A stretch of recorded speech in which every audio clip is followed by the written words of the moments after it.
اعوذ باللہ من الشیطان الرجیم، بسم اللہ الرحمن الرحیم۔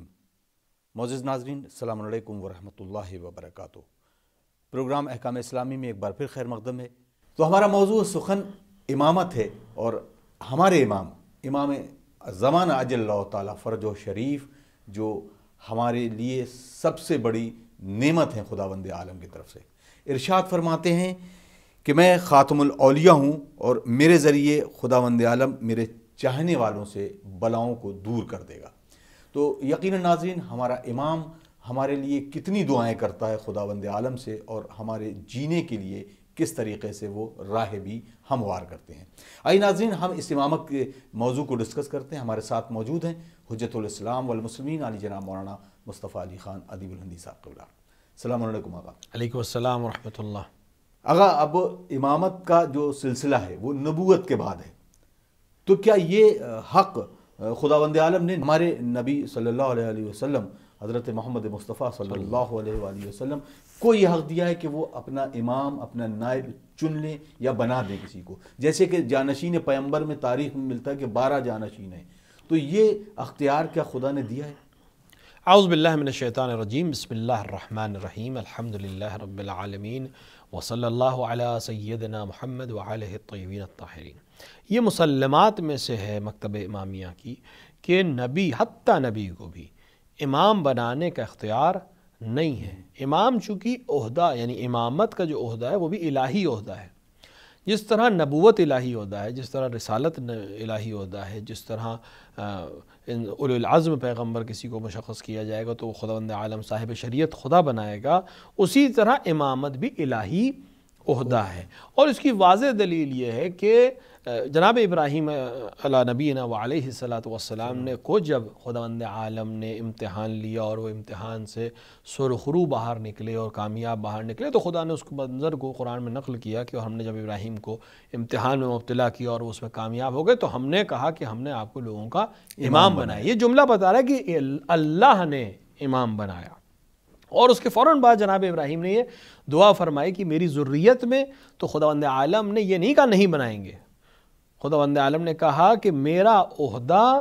ظالمین تک نہیں پہنچے گا۔ کیا کہیں؟ تو اب اس کا مطلب یہ دو چیزیں واضح ہو گئیں، ایک تو امام خدا بناتا ہے، دوسرا اس کا عہدہ یعنی امامت کا عہدہ ظالمین تک نہیں پہنچ سکتا ہے۔ بس اگر کوئی ظالم امام دکھائی دے کسی کو تو اس کا مطلب وہ خدا کا بنایا ہوا امام نہیں ہے، اور یہ امامت بھی خدا کے ذریعے ہی اعلان کیا جائے گا، یعنی منتخب کیا جائے گا۔ ہاں، نبی کا کام ہے اعلان کرنا، یعنی لوگوں کو بتانا کہ میرے بعد امام کون ہوگا، جیسے رسول اکرم صلی اللہ علیہ وآلہ نے یوم غدیر یعنی 18 ذی الحج سن 10 ہجری کو حج بیت اللہ سے واپسی کے موقع پر غدیر خم میں اعلان کیا امیر المومنین کا ہاتھ کو بلند کر کے کہ من کنت مولاہ فہذا علی مولاہ۔ تو یہ اعلان ولایت کہ مرجع علی قدر حضرت آیت اللہ علیہ سے صادق حسین شیرازی نے مومنین سے یہ گزارش کی ہے کہ یہ پورا ہفتہ جو غدیر کا ہوتا ہے، یعنی 18 غدیر سے لے کر، یعنی 18 ذی الحج سے لے کے 24 ذی الحجہ تک، کہ ایک طرف غدیر ہے اور دوسری طرف مباہلہ ہے، اس کو ہفتہ ولایت کے عنوان سے مومنین منایا کریں، کیونکہ اس میں ہر دن اہل بیت کے لیے کوئی نہ کوئی فضیلت نازل ہوئی ہے۔ اور اسی طرح ہم جس دور میں چل رہے ہیں یہ بھی اپنے امام کو یاد کرنے اور ان کی ولایت پر ثابت قدم رہنے کا دور ہے، اور وارث غدیر کے سلسلے میں ہمارے معاملات کو بہت کلیئر ہونا چاہیے۔ تو یہ طے ہونا ضروری ہے کہ آخر امام بناتا کون ہے۔ تو امام جب عہدہ الہی ہے تو بنانے والا بھی خدا ہوگا، اور خدا حکم دے رہا ہے کہ جو ہم نے آپ تک نازل کیا ہے آپ اس کو لوگوں تک پہنچا دیجئے، اور اگر آپ نے ایسا نہیں کیا تو گویا کوئی کام نہیں کیا۔ یہ لہجہ بتا رہا ہے کہ عمل خدا کا ہے، اعلان کرنا رسول اکرم کی ذمہ داری ہے۔ اور 12 اماموں کی وہ پوری حدیث جو جناب جابر بن عبداللہ انصاری سے نقل ہوئی، جس میں 12 اماموں کے باقاعدہ نام موجود ہیں، یہ نام موجود ہونا اس بات کی دلیل ہے کہ پیغمبر نہیں بنا رہے تھے، کیونکہ ان میں سے 3 کے علاوہ تو چوتھا وہاں تھا ہی نہیں ظاہری طور پر۔ پہلے امام موجود تھے، دوسرے امام حسن کی شکل میں موجود تھے، تیسرے امام حسین علیہ السلام کی شکل میں موجود تھے، پیغمبر دیکھ رہے تھے، پیغمبر کے ساتھ وہ مختلف موقع پہ نظر بھی آتے ہیں، لیکن چوتھے امام ظاہری وجود نہیں ہے، سامنے نہیں ہے۔ تو اگر بناتا ہے کوئی شخص تو سامنے خطاب کر کے بناتا ہے، اس کا مطلب یہ کہ خدا بنا رہا تھا، پیغمبر صرف خبر دے رہے تھے، اور پیغمبر کا کام ہی، رسالت کا کام ہی ہے خبر دینا۔ پیغمبر نہ شریعت کو بناتے ہیں، پیغمبر نہ آیت کو بناتے ہیں، پیغمبر نہ ہی کسی عہدے پر کسی شخص کو خود اسائن کریں گے، نہیں، وہ صرف خدا کی طرف سے اعلان کریں گے کہ میرے بعد یہ عہدہ کس کو ملنا ہے، یہ چیز کس کو ہونے۔ بالکل حتیٰ جب گھر کے دروازے بند کرنے کی بات آئی اور لوگوں نے یہ ایک فضیلت ہے امیر المومنین علیہ السلام کی، تو آپ نے جب سب کے دروازے بند کر دیے اور سوائے امیر المومنین کا کوئی دروازہ گھر میں مسجد کے اندر نہیں کھل رہا تھا، تو لوگوں نے آ کے جب اعتراض کیا تو رسول اکرم نے یہی فرمایا کہ نہ میں نے دروازے بند کروائے ہیں اور نہ علی کا دروازہ کھلوایا ہے، خدا کے حکم سے بند ہوئے اور خدا کے حکم سے دروازہ کھلا ہے۔ اور یہ ایک لطیف شاید اشارہ بھی تھا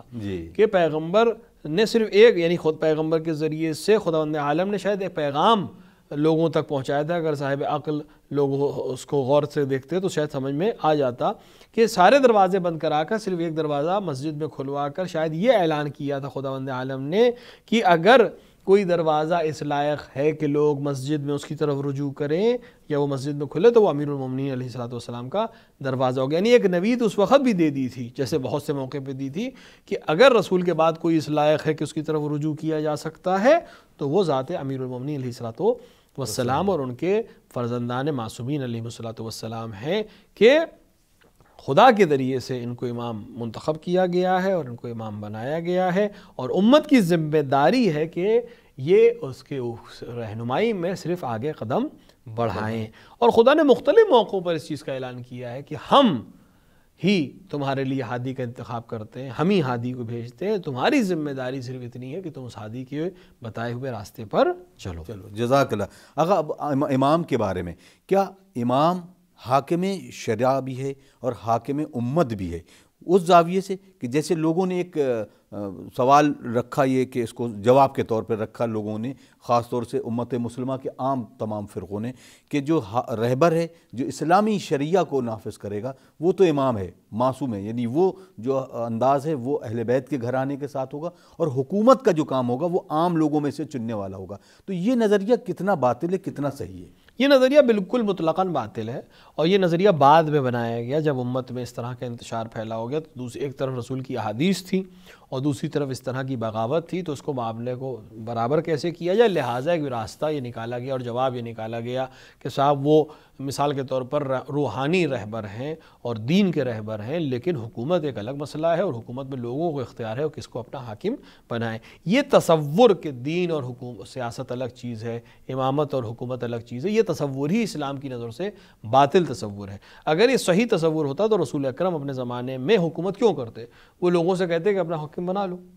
میں تمہاری صرف رہنمائی کروں گا، لیکن رسول نے باقاعدہ حکومت تشکیل دی، باقاعدہ حکومت بنائی اور باقاعدہ حکومت کی، جیسے ایک حاکم حکومت کرتا ہے۔ اور بعد میں امیر المومنین نے بھی اپنے زمانے میں جب ان کو ظاہری طور پر خلافت ملی تو اسی طرح سے عمل کیا جیسے پیغمبر عمل کرتے تھے۔ دین کے لیے امام اور حاکم کی ضرورت ہی اسی لیے ہے کہ دین میں بہت سے مسائل ایسے ہیں،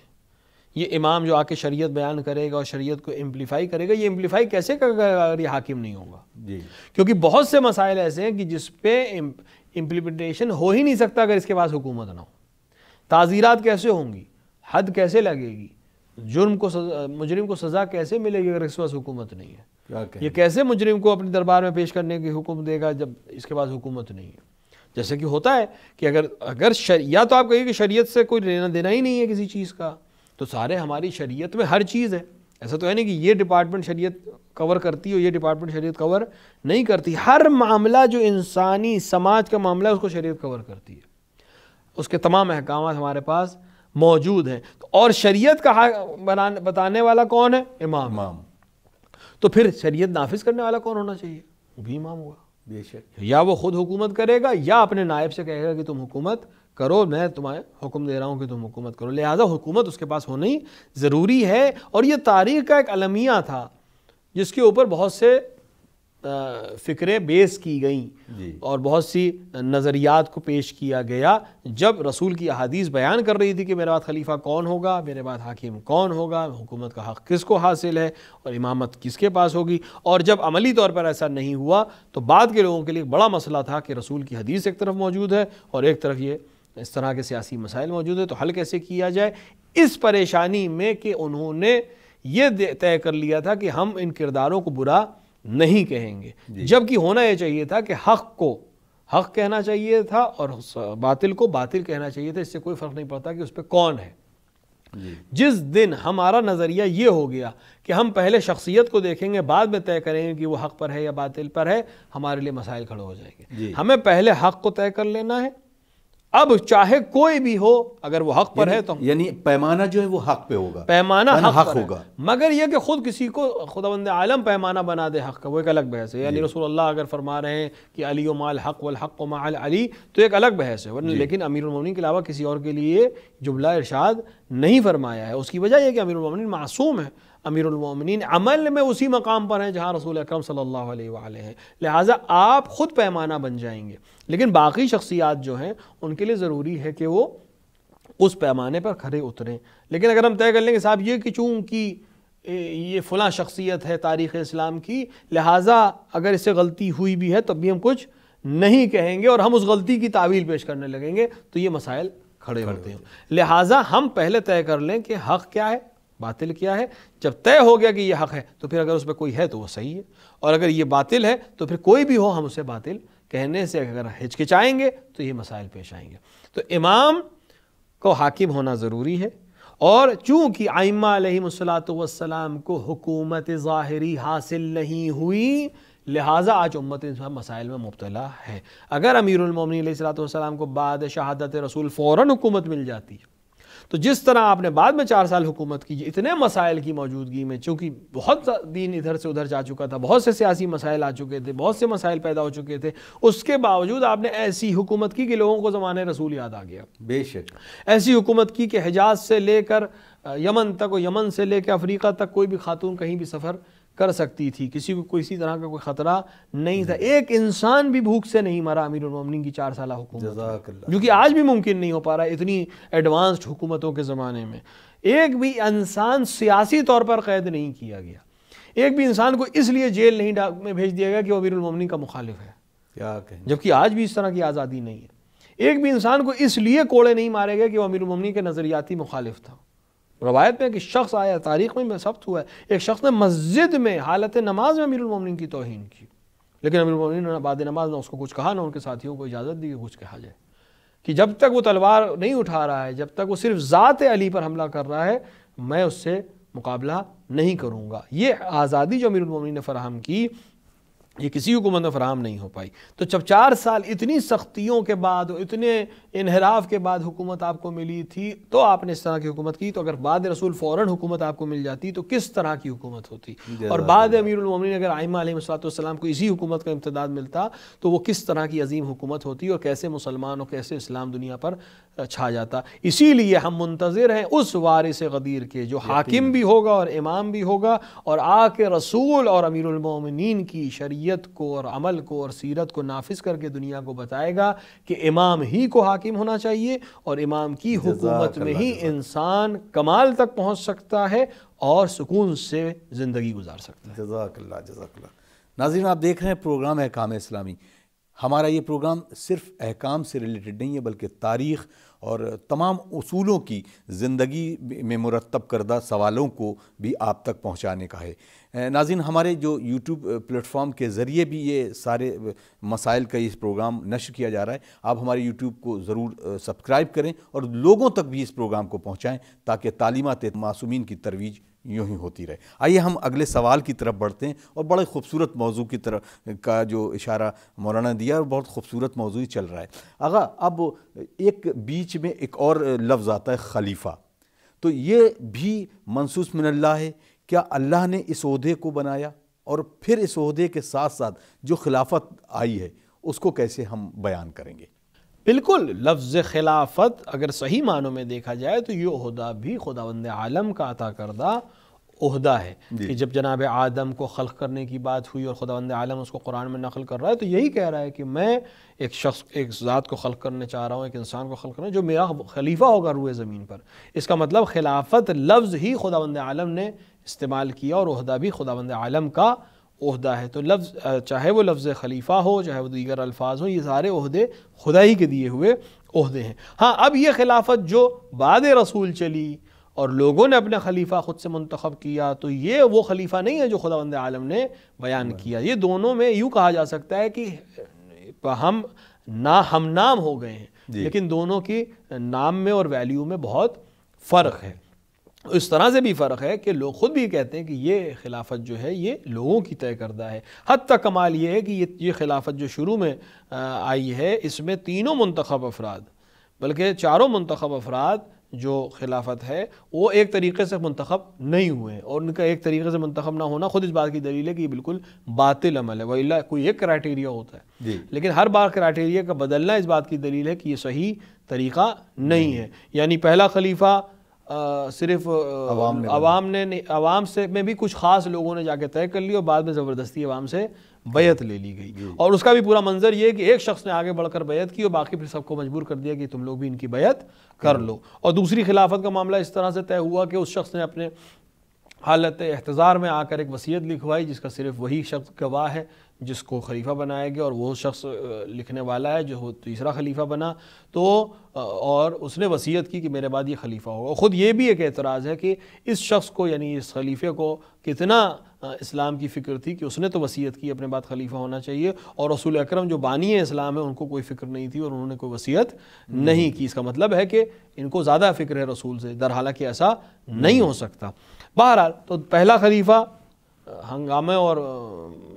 اس طرح فتنے کے عالم میں بن گیا، دوسرا خلیفہ وصیت سے بن گیا، تیسرے خلیفہ کے لیے ایک شورا بنا دی گئی جو 6 آدمیوں کی شورا تھی، اور اس کے اندر طے کیا گیا کہ اس طرح سے خلیفہ بن جائے گا. اور چوتھے خلافت میں کوئی بھی کرائٹیریا نہیں رہا، سارے لوگ اکٹھا امیر المومنین علیہ السلام کی خدمت میں حاضر ہوئے اور سب نے امیر المومنین کو مجبور کیا کہ آپ خلافت کو قبول کر لیں، ان کی ظاہری خلافت کو.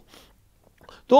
یہ کرائٹیریا اور یہ عمل اور تاریخ کے واقعات ہمیں بتا رہے ہیں کہ یہ خلافت جو دنیا نے رائج کی بعد رسول، یہ وہ خلافت نہیں ہے جو اللہ نے وعدہ کیا تھا جناب آدم کو عطا کی اور بعد میں دیگر انبیاء میں سے بعض کو عطا کی، اور رسول اکرم کو بھی خلیفہ کے عنوان سے بھیجا گیا ہے. اور امیر المومنین علیہ السلام بے شک امام بھی ہیں اور خلیفہ بھی ہیں اور بلا فصل خلیفہ ہیں بعد رسول اکرم صلی اللہ علیہ وآلہ. لہٰذا وہ خلافت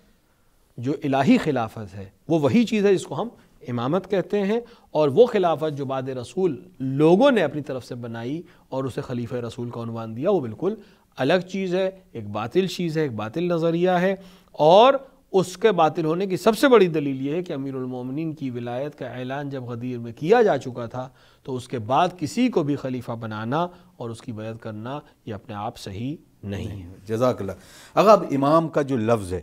تو ہم تاریخ میں جب پڑھتے ہیں تو بہت سارے امام ہیں، تو کیا فرق ہے اللہ کی طرف سے جو بھیجا گیا امام ہے یا ان مسلمانوں کے ذریعے جو بنایا گیا امام ہے؟ یعنی مسجد کا جو پیش نماز ہوتا ہے اس کو پیش امام کہتے ہیں، تو ان میں فرق کیا ہے؟ اس نام کو کیا تاریخ نے بغض علی میں گڑھا اور اس کو اتنا رائج کیا تاکہ امامت کی جو فضیلت ہے وہ گھٹ جائے؟ بہت امکان ہے کہ بہت سے عہدے یا بہت سے القاب اس لیے استعمال کیے جانے لگے کہ ان کی افادیت اور ان کی اہمیت کم ہو جائے، جیسے لفظ خلیفہ ہے یا جیسے لفظ امام ہے یا اور بھی امیر المومنین علیہ السلام کے ٹائٹلز اور القابات ہیں جس کو لوگوں نے دوسروں کے لیے استعمال کیا تاکہ اس کی عظمت ختم ہو جائے. لیکن امیر المومنین علیہ السلام کی جو فضیلت ہے وہ اتنی زیادہ ہے کہ چاہے کتنی بھی زمانہ کوشش کر لے وہ ختم نہیں ہو سکتے. اگر اس سوال کو ہم اگلے ایپیسوڈ میں لیں گے کیونکہ وقت بالکل تمام ہو چلا ہے. ناظرین آپ دیکھ رہے ہیں پروگرام احکام اسلامی اور بحمدللہ یہ سفر جاری ہے. انشاءاللہ اگلے ایپیسوڈ میں امامت کے سلسلے سے یہ جو سوال ہے اس کو بھی مکمل کریں گے اور آئندہ جو اور بھی سوال ہیں مزید ان کو بھی اس میں شامل کریں گے. تب تک کے لیے ہمیں اجازت دیجیے. والسلام علیکم ورحمۃ اللہ وبرکاتہ.